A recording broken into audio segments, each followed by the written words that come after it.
बात करेंगे अंगारा रॉकेट फैमिली के बारे में। और अंगारा रॉकेट जो कि रूस का नया नवेला रॉकेट है रोसकॉसमोस का, इसी के बारे में हम लोग आज बात करेंगे। और आज ये पहला पार्ट वीडियो को आने वाला है, और सेकंड पार्ट में हम लोग बात करेंगे इसी रॉकेट के वेरिएंट के बारे में और इसके आने वाले वर्जन्स के बारे में। आज इस वीडियो में हम लोग बात करेंगे कि ये रॉकेट कैसे, इसका इतिहास है, फिर उसके बाद से इसका क्या क्या स्टेजेस हैं। और एक खास विशेष बात यह है कि डिस्क्रिप्शन में आप लोग को लिंक मिल जाएगा और आप लोग रॉकेट साइंस को और एडवांस लेवल पे वहां से जाके पढ़ सकते हो, क्लास को ज्वाइन करके लाइव क्वेश्चन मुझसे पूछ सकते हो। तो चलिए शुरू करते हैं।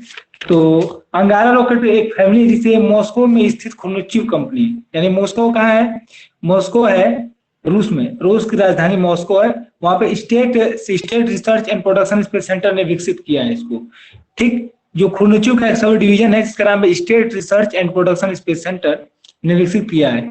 ये रॉकेट लगभग 3.8 टन से लेके इसका जो भी फैमिली है, पूरा फैमिली है 1.1 एक फैमिली रॉकेट का वेरिएंट है। इसके वेरिएंट के बारे में आगे चर्चा करेंगे हम लोग, लेकिन फिलहाल ये समझते हैं कि ये जो इसका जो 3.8 टन से लेके ये लगभग 3.8 टन से लेके 24 टन तक पेलोड को लिफ्ट ऑफ कर सकता है।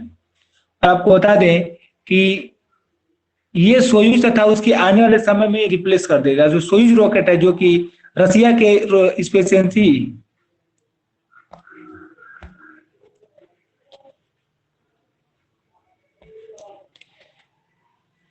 जो सोयूज रॉकेट है जो कि रशियन स्पेस एजेंसी का बैकबोन माना जाता है, उस रशियन स्पेस एजेंसी की बैकबोन सोयूज रॉकेट को आने वाले समय में ये रिप्लेस कर देगा, ये जो रॉकेट है। चलिए इसके हिस्ट्री के बारे में बात करते हैं। आपको बता दें कि सोवियत यूनियन टूटने के बाद, व्हाइट बोर्ड पे चलते हैं, सोवियत यूनियन टूटने के बाद लॉन्चर की कंपनियां यूक्रेन में स्थित थी, यानी जितने भी लॉन्चर की कंपनियां थी वो सारी कहां पे थी, यूक्रेन में। यूक्रेन भी सोवियत संघ का एक हिस्सा हुआ करता था। लगभग सारी कंपनियां वहां पे थी, कहां पे, यूक्रेन में।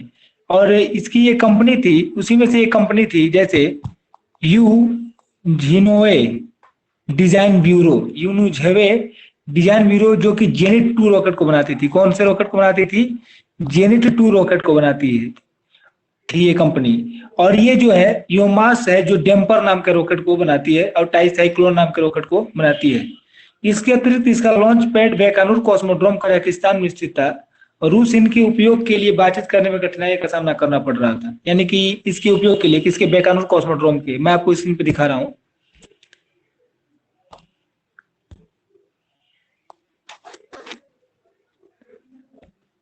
ये जो आपको रॉकेट दिख रहा है आपकी स्क्रीन पे, इसका नाम है डेम्पर रॉकेट।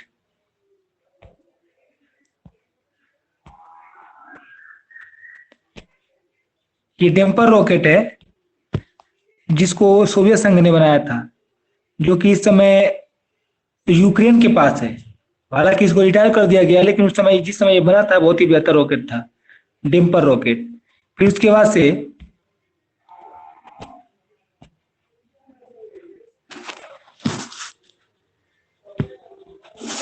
ये है बैकानूर कॉस्मोड्रोम। यहाँ पे आपको बैकानूर कॉस्मोड्रोम देखने को मिलेगा, जहाँ जो कि कजाकिस्तान में है। और यहाँ से सैटेलाइट को इस साइड में लॉन्च किया था। आप लोग समझिएगा इधर लॉन्च किया जाएगा, नहीं, यहाँ से इस साइड में लॉन्च किया था बैकानूर कॉस्मोड्रोम से। ये बैकानूर कॉस्मोड्रोम में कजाकिस्तान में है। कजाकिस्तान एक देश का नाम है जो कि उस समय सोवियत संघ का हिस्सा हुआ करता था।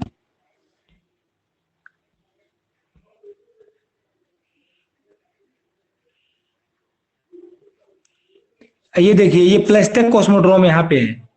प्लेस्टेक कॉस्मोड्रोम कहाँ पे है, यहाँ पे। यहाँ से सैटेलाइट को उधर लॉन्च किया था, इस साइड में। ठीक है, आई होप आप लोग समझे होंगे। आगे बढ़ते हैं। आपको बता दें कि ये जो रॉकेट था ये कजाकिस्तान में स्थित था, इसलिए रूस को इसे बात करने में इस रॉकेट के, इस लॉन्च पैड के इस्तेमाल के, इसको बैकानूर लॉन्च पैड के इस्तेमाल के लिए रूस से, कजाकिस्तान से बात करने में बड़ा कठिनाइयों का सामना करना पड़ रहा था। इसलिए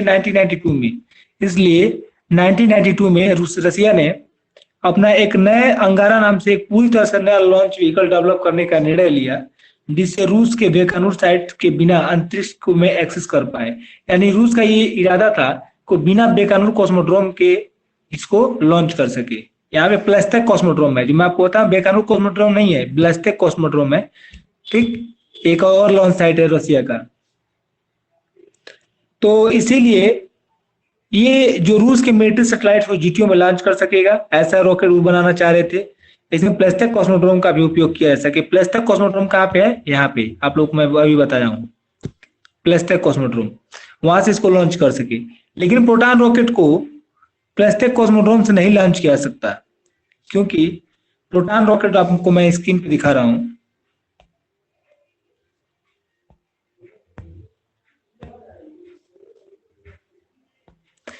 ये जो आपको दिख रहा है ये प्रोटॉन रॉकेट है। ये कौन सा रॉकेट है? प्रोटॉन, जो कि रशिया का बैकबोन रॉकेट माना जाता है। ये बहुत ही बेहतरीन, बहुत ही सक्सेसफुल रॉकेट है। जितना इसने लॉन्च किया उतना कोई सपने में भी नहीं लॉन्च कर सकता। इसके बारे में हम लोग आगे की कक्षाओं में चर्चा करेंगे, आगे की क्लासेस के में चर्चा करेंगे। फिलहाल हम लोग ये जानते हैं कि ये जो रॉकेट है इसको यहाँ से लॉन्च नहीं किया जा सकता। कहाँ से? प्लेस्टेक कॉस्मोड्रोम से। कुछ कंपनीज ने इसे नए रॉकेट को टेंडर के लिए सबमिट किया। बहुत सारी कंपनियां थी जिसने इसके टेंडर के लिए, किसके, अंगारा रॉकेट जो बनाया जा रहा था, अंगारा रॉकेट के बनाने के टेंडर को हासिल करने के लिए बहुत सारी कंपनियों ने सबमिट किया, यानी कि प्रयास शुरू कर दिया। इसके बाद 1994 में, कब? 1994 में खुर्नुचेव कंपनी, जो कि बहुत ही बेहतरीन कंपनी मानी जाती है रॉकेट के लिए और बहुत एक्सपीरियंस है, यही कंपनी ने प्रोटॉन रॉकेट को भी बनाया, जो आपकी स्क्रीन पे दिख रहा है। तो खुर्नुचेव कंपनी को इसके लिए चुना गया कि ये किसको बनाएगी, ये प्रोटॉन रॉकेट को डेवलप किया। इसके निर्माण के लिए भी चुना गया, किसके? अंगारा रॉकेट के निर्माण के लिए इसको चुना गया। किसको? खुर्नुचेव कंपनी को। और आपको बता दें कि जो रॉकेट है, प्रोटॉन रॉकेट, बहुत सफल रॉकेट है, लेकिन अंगारा रॉकेट के फंडिंग के लिए रशियन गवर्नमेंट को बहुत ज्यादा परेशानी हो रही थी। इसमें जो फंडिंग की दिक्कत आ रही थी अंगारा रॉकेट के लिए, इसीलिए इस प्रोग्राम को इतना डिले करना पड़ा और लगभग 22 सालों बाद ये रॉकेट लॉन्च हो सका। चलिए आगे बढ़ते हैं।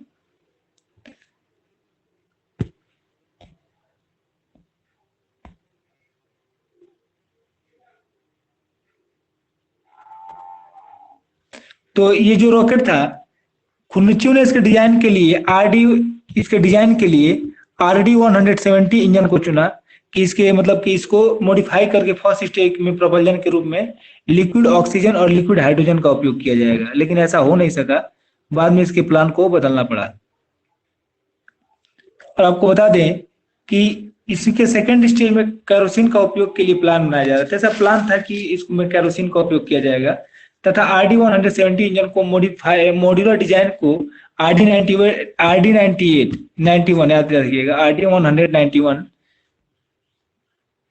के नए इंजन को रिप्लेस कर देगा। RD 170 चार चेंबर वाला इंजन है। RD जो 170 इंजन है, कौन सा 170? ये 4th चेंबर वाला इंजन है, इसमें 4 चेंबर है। और खुर्नुचेव ने अप्रूवल रशियन गवर्नमेंट को दे दिया, जिससे कि नए डिजाइन के बारे में बताए, जो कि ICBM बेस्ड डेम्पर और ट्राइसाइक्लोन रॉकेट तथा रोकोट स्मॉल वेरिएंट थे, उसे रिप्लेस कर देगा। आपको मैं दिखा रहा हूं।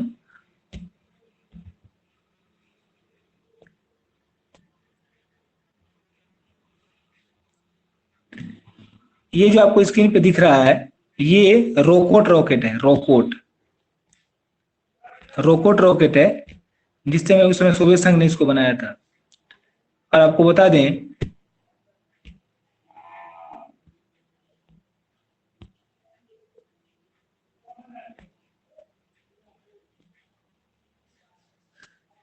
जो छोटे रॉकेट है, डेम्पर और टाइसाइक्लोन और रॉकेट थे, जो स्मॉल वेरिएंट थे इसके, उसी को रिप्लेस करने के लिए इसको बनाया जा रहा था, जो जीटीओ में प्लेस्टेक से प्रोटॉन क्लास के अंगारा A5 रॉकेट सैटेलाइट को लॉन्च कर सकेगा। जो प्रोटॉन रॉकेट है ना, उसको एक और वेरिएंट है अंगारा का, अंगारा A5।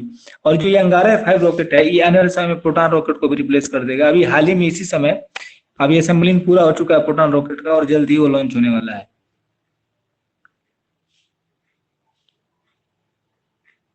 आपको बता दें कि यह नया मॉड्यूलर रॉकेट को नए लॉन्च पैड की जरूरत थी, जिसके लिए लॉन्च पैड भी बनाया गया। 2004 में अंगारा के डिजाइन ने अपना आकार लेना शुरू कर दिया। 2004 में अंगारा के डिजाइन ने अपना आकार लेना शुरू कर दिया, और उसके बाद से इसमें 2008 में एनपीओ कंपनी, जिसका नाम है एनपीओ एनग्रोनोमस, एनपीओ एनग्रोनोमस जो कंपनी थी, उसने बताया कि उसने RD 191 इंजन को तैयार कर लिया। RD 191 इंजन को तैयार कर लिया है, और उसके डिजाइन को पूरा कंप्लीट कर लिया, मैन्युफैक्चरिंग के लिए तैयार है। ये कौन सा? RD 191 engine. 2009 में फर्स्ट स्टेज की डिलीवरी खुर्चनेचू को हो गई। देखिए ये रॉकेट में जो होता है ना, इसकी अलग अलग स्टेजों को अलग अलग कंपनियां बनाती हैं। तो जो इसका फर्स्ट स्टेज का डिलीवरी था 2009 में, इसके फर्स्ट स्टेज को कंप्लीट कर लिया गया और इसको खुर्चनेचू को दे दिया गया। और खुर्चनेचू के डायरेक्टर जनरल ने अनाउंस किया कि इसकी पहली उड़ान 2013 में होगी। उसके जो डायरेक्टर जनरल थे खुर्चनेचू कंपनी, उन्होंने अनाउंस किया कि इसका पहली उड़ान कब होगी, 2013 में होगी। और पहला प्रोटोटाइप प्लस्तेक पहुंच गया, प्लस्तेक कॉस्मोड्रोम, यानी यहाँ पे देखिए, यहाँ पे इसका पहला प्रोटोटाइप पहुंच गया, लॉन्चिंग के लिए तैयार हो गया 2014 में। याद रखिएगा 2013 में तो पहुंचा, लेकिन 2014 में लॉन्च किया गया। 22 सालों बाद ये रॉकेट लॉन्च किया गया। और इसके बाद से इसका जो पहला वर्जन था जो लॉन्च हुआ, उसका नाम था 1.2 पीपी, जो 22 सालों बाद लॉन्च हुआ था।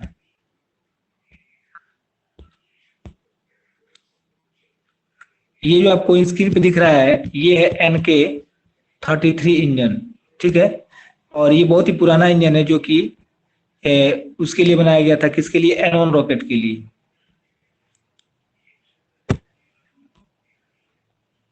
आगे बढ़ते हैं। आगे आपको बता दें कि इसको सब ऑर्बिटल टेस्ट किया गया, जिसमें अंगारा रॉकेट का एक वर्जन का उपयोग किया गया।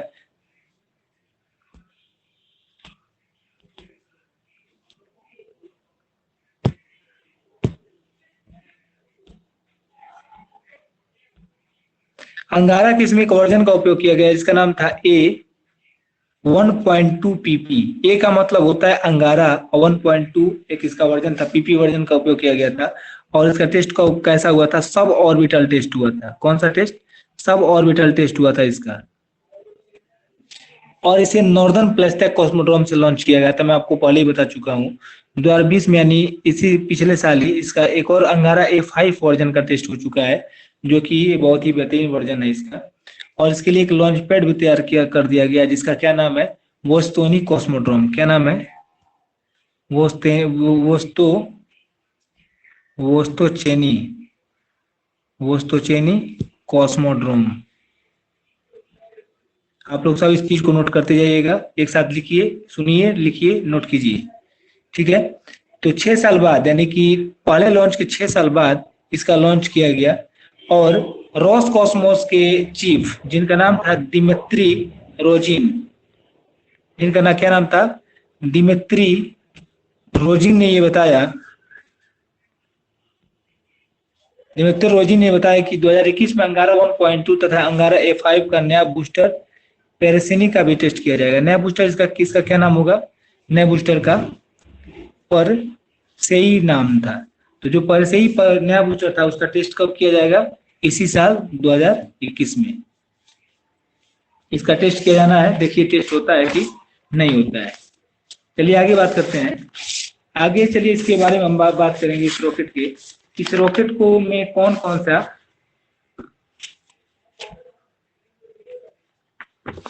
इसका कौन कौन सा मतलब कि मॉड्यूलर है, कौन कौन सा इसका स्टेज है, इसके बारे में हम लोग बात करेंगे।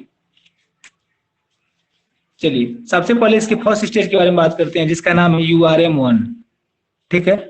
तो जो URM-1 वाला स्टेज है, URM का पूरा नाम होता है क्या, सबसे पहले समझिए।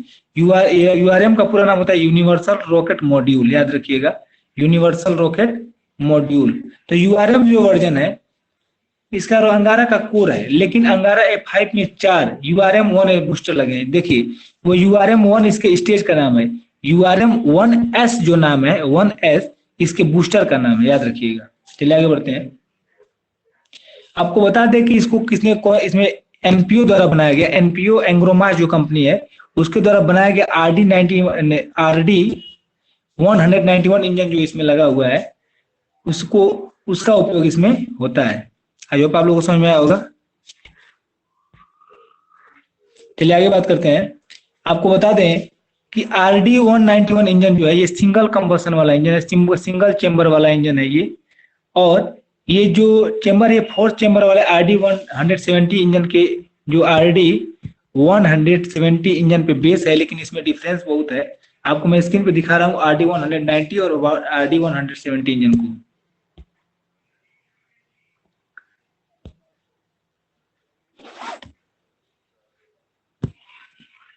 ये जो आपको दिख रहा है, ये है RD देखिए आपको रशियन भाषा में लिखा होगा, RD-191 इंजन है ये। इसी का उपयोग होता है इस रॉकेट में, किसमें, अंगारा F5 में। देखिए कितना यूनिक रॉकेट है ये। थोड़ा सा मैं आपको जूम करके दिखा देता हूँ, देख सकते हैं आप सभी। इसका ये टर्बो पंप है, ये वाला ये टर्बो पंप है इसका। इधर का ये टर्बो पंप है, दो टर्बो पंप इसमें इसमें एक ऑक्सीडाइजर पंप है, एक फ्यूल पंप है। ये है। आई होप आप लोगों को समझ में आया होगा। चलिए आगे बढ़ते हैं। आगे आपको बता दें कि ये जो रॉकेट है, ये रॉकेट इसके बूस्टर को एनर्जिया से, जो एनर्जिया के जो बूस्टर बनाए गए थे एनर्जिया रॉकेट के, उसी से इसके बूस्टर को लिया गया है। एनर्जिया रॉकेट के बूस्टर से इसके बूस्टर को लिया गया है। और आपको बता दें कि ये जो चेंबर है, ये जो RD-190, जो देखिए जो जेनिट रॉकेट है, जेनिट, जो जेनिट रॉकेट है 4 स्टेज वाले RD-170 तथा डुअल स्टेज चेंबर वाले RD-180, यानी कि 170 और 180, ये दोनों तरह के RD-170 व 180 दोनों प्रकार के स्टेज वाले रॉकेट के, मतलब कि दोनों प्रकार के इंजनों वाले बूस्टर का उपयोग करता है। कौन? जेनिट रॉकेट, याद रखिएगा। आपको बता दें कि जो RD-180 है, इसका उपयोग अमेरिकन रॉकेट एटलस 5 में भी होता है, क्योंकि बहुत ही बेहतरीन रॉकेट है, इंजन है। ये जो इंजन है इसी क्लोज साइकिल का उपयोग करता है और बहुत ही एफिशिएंट इंजन है, बहुत ही बेहतरीन इंजन है। और ULA के एटलस 5 रॉकेट भी इसका इस्तेमाल होता है। और 1970 के दशक में बनाए गए NK, जो मैं अभी आपको पीछे स्क्रीन पे दिखाया हूँ, NK-33 जो इंजन है, जो कि सोयूज 2.1V में लगता है। किसमें? सोयूज 2.1V रॉकेट, ये बहुत लाइट वेट रॉकेट है, सोयूज 2.1V। इसमें जो इंजन लगता है उसका भी उपयोग, ये भी इसी का उपयोग करता है, ये रॉकेट सोयूज 1.V रॉकेट। फिर उसके बाद से आपको बता दें कि RD-191 इंजन को रिप्लेस करने के वाला का प्रस्ताव रखा गया कि इसको मतलब कि रिप्लेस कर दिया जाएगा, जिससे कि RD-191 इंजन के रिप्लेस करने से इसका 30% इसका थ्रोटल करने की क्षमता बढ़ जाएगी। URM-1 में सबसे ऊपर ऑक्सीजन टैंक लगाया गया। इसके बाद इसमें इंटरनल टैंक लगाया हुआ है, जो कि इंटरनल टैंक क्या करता है, इंटरनल टैंक में इसमें फ्लाइट कंट्रोल तथा टेलीमेट्री कंपोनेंट होता है। जैसे जो भी कंप्यूटर वाला सिस्टम लगाया जाता है वो किस में लगाया जाता है, उसी में लगाया जाता है। आई होप आप लोग समझे होंगे। इसके नीचे केरोसिन का टैंक होता है, जो कि मॉड्यूल के आधार पर प्रपल्जन बे, उसके नीचे किसका टैंक होता है, केरोसिन का। जैसे मान लीजिए ये रॉकेट है, मैं आपको दिखा दे रहा हूँ, ये रॉकेट है। इस रॉकेट में सबसे ऊपर क्या रहेगा, सबसे ऊपर ऑक्सीडाइजर टैंक रहेगा। उसके जस्ट नीचे छोटा सा एक इंटरनल टैंक होगा, जो क्या करेगा, जिसमें कंप्यूटर सिस्टम लगाया जाता है, जैसे कि flight control system and telemetry component लगाया जाता है। उसके नीचे केरोसिन टैंक होगा और छोटा सा यहाँ पे नीचे छोटा सा टैंक होगा। ये बड़े बड़े टैंक होते हैं, देखिए ऐसे टैंक होते हैं ना, तो देखिए जो बगल में जगह खाली बचा है वहीं पे इस टैंक को लगा दिया जाता है। ये क्या करते हैं, ये इसमें एक प्रोपल्जन बे सिस्टम लगाया जाता है, जो कि पिच यानी गिम्बलिंग कंपोनेंट तथा रोल कंट्रोल के लिए थ्रस्टर लगाया जाता है। इसमें जो देखिए जो बगल में आपको मैं दिखा रहा हूँ अच्छे से, ये देखिए मान लीजिए केरोसिन टैंक है, फिर उसके जस्ट थोड़ा सा नीचे ऐसे करके एक क्या कहते हैं इंटरनल टैंक लगा दिया, जिसमें कि फ्लाइट कंट्रोल सिस्टम और टेलीमेट्री कंपोनेंट लगा दिया जाता है। फिर उसके जस्ट नीचे एक ऑक्सीजन टैंक लगा दिया जाता है, सॉरी केरोसिन टैंक लगा दिया जाता है। और ये जो केरोसिन टैंक है यानी RP1, ये क्या है, ऑक्सीडाइजर टैंक है। दोनों के टैंक के नीचे जस्ट नीचे यहाँ पे क्या लगाया जाता है, फ्लाइट कंट्रोल गिम्बलिंग कंपोनेंट लगाया जाता है, तथा जो रोल कंट्रोल करने के लिए मदद करता है इस इंजन को। यहाँ पे जो इंजन लगा हुआ है इसमें को रोल कंट्रोल करने में मदद करता है। आई होप आप लोग समझे होंगे। चलिए इसके अगले स्टेज के बारे में बात करते हैं। इसका अगला स्टेज का नाम है URM-2, और ये जो URM-2 स्टेज है, ये सेकेंड स्टेज है अंगारा रॉकेट का। और ये जो इसे कौन से बनाते हैं, कवखा द्वारा डिजाइन किया गया। एक कंपनी है जिसका नाम है KBKHA, इसको कवखा द्वारा डिजाइन किया गया है, इसको डिजाइन किया गया। और इसमें लिक्विड ऑक्सीजन और केरोसिन का उपयोग होता है। किसका उपयोग होता है, लिक्विड ऑक्सीजन और RP1, इसे हम लोग क्या बोलते हैं, RP1 या केरोसिन। और इसमें जो इंजन लगा हुआ है उसका नाम क्या है, RD-0124 इंजन। सोयूज 2 के डिजाइन ब्लॉक 1 में इसका उपयोग होता है, किसका, RD-0124 इंजन का। और आपको बता दें कि ये जो रॉकेट है URM-2 का जो डायमीटर वो 3.6 मीटर डायमीटर है इसका। और RD इसमें कौन सा इंजन लगा हुआ है अंगारा 1.2 में? अंगारा 1.2 में RD याद रखिएगा 01, एक मिनट में आपको बता रहा हूँ। इसमें RD 0124A इंजन लगा हुआ है, ठीक, जिसका डायमीटर कितना है 2.6 मीटर। इसका डायमीटर थोड़ा सा कम है 2.6 मीटर। तथा ब्लॉक 1 में का डायमीटर कितना है ब्लॉक 1 का डायमीटर कितना है 2.9 मीटर। आगे बढ़ते हैं, चलिए इसके अभी अपर स्टेज के बारे में बात करते हैं कि इसका अपर स्टेज कैसे काम करता है। अपर स्टेज के अंगारा 1.2 के अपर स्टेज का उपयोग नहीं होगा, उसमें अपर स्टेज का उपयोग नहीं होता, बल्कि वो 2 ही स्टेज वाला है। लेकिन जो अंगारा A5 है इसमें अपर स्टेज का उपयोग किया जाता है, और इसमें लो ऑर्बिट में पेलोड को के लिए नहीं होता है, नहीं होता। अंगारा A5 में लो ऑर्बिट में इसके पेलोड के लिए याद रखिएगा, लो अर्थ ऑर्बिट में इसमें पेलोड रखने के लिए अपर स्टेज का प्रयोग नहीं करता है, बल्कि 2 स्टेज का प्रयोग होता है। लेकिन अगर उसको GPU में लेके जाना है, पेलोड लेके जाना है, तो इसके लिए इसमें दो ऑप्शन है इसके पास। एक तो या ब्रिजियम नाम का अपर स्टेज का प्रयोग कर सकता है, या तो जो कि प्रोटॉन रॉकेट में भी उपयोग होता है, इस ब्रिजियम का प्रोटॉन रॉकेट में भी उपयोग होता है, या तो इसका उपयोग कर सकता है, नहीं तो जिसमें देखिए इसमें क्या लगा हुआ है S598, याद रखिएगा 598M नाम का इंजन लगा हुआ है, ये इंजन है, ठीक है, जो कि हाइपरगोलिक प्रोपेलेंट यानी N2O4 UDMH का उपयोग करता है। लेकिन इसमें cryogenic upper stage KVT upper stage का भी प्रयोग किया जा सकता है। यह स्टेज जो है लिक्विड ऑक्सीजन और लिक्विड हाइड्रोजन वाला है, यानी कि क्रायोजेनिक स्टेज है। लेकिन इसमें इस समय RD-100-0142D 0146D इंजन का उपयोग होता है, जो कि अंगारा को 2 टन अधिक पेलोड ले जाने में मदद करता है, 2 ton extra level payload. I hope आप लोग को समझ में आया होगा। चलिए तो मिलेंगे नेक्स्ट क्लास में, और नेक्स्ट क्लास में लोग बात करेंगे इसके वर्जन के बारे में, इसके कौन कौन से वर्जन अभी तक बनाए गए हैं और कौन कौन से आगे वर्जन बनाए जाएंगे, और भविष्य में इसको कितनी बार अब लॉन्च किया जाएगा, अब तक कितनी बार लॉन्च किया गया और भविष्य में कितनी बार और लॉन्च किया जाएगा। आई होप आप लोगों को ये क्लास अच्छा लगा होगा। तो रेगुलर क्लास को देखते रहिए, मिलेंगे नेक्स्ट क्लास में। जय हिंद।